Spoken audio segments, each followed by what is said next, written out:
First and foremost, I appreciate you.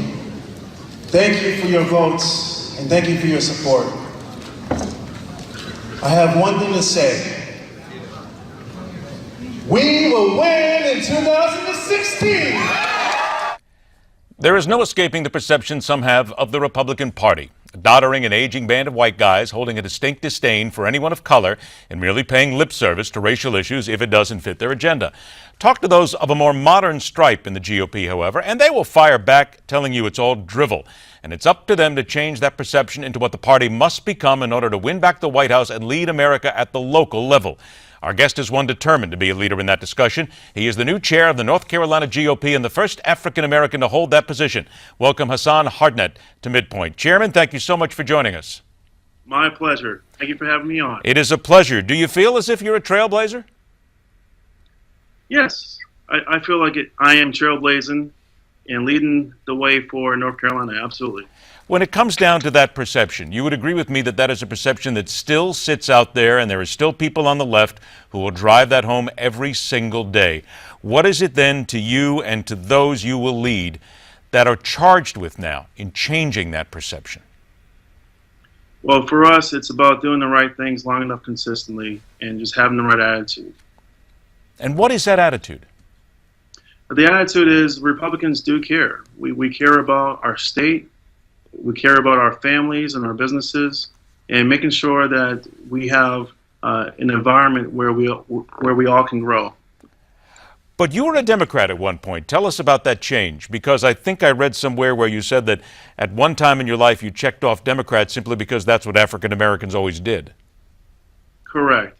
When I had moved into the state, I knew I needed to register as a voter, and I checked off that box and had a conversation with a man by the name of Tim Johnson some years later, and he inspired me to becoming the Republican I am today. He talked about the power of limited government, and as well as having strong family. And so after those kind of conversations, I realized that I was part of the wrong party. How important, I want to go back to that, the wrong party. How do you then take what you've learned and how do you then push that forward for everybody, not just African Americans, but for everybody, to make them understand that the Republican Party is the party for the future and is the necessary party in order to move forward for this country? Well, it comes down to education and having open conversations. And so people want to know, are you listening and are you able to articulate answers to their questions? And one of the things that I've done successfully is take both platforms, the Democratic platform as well as the Republican platform, wide out both words and ask that individual to read these two platforms and make a decision as to which one best represents them. And 9 times out of 10, they choose Republican. You are 39 years of age. You're a young guy in politics.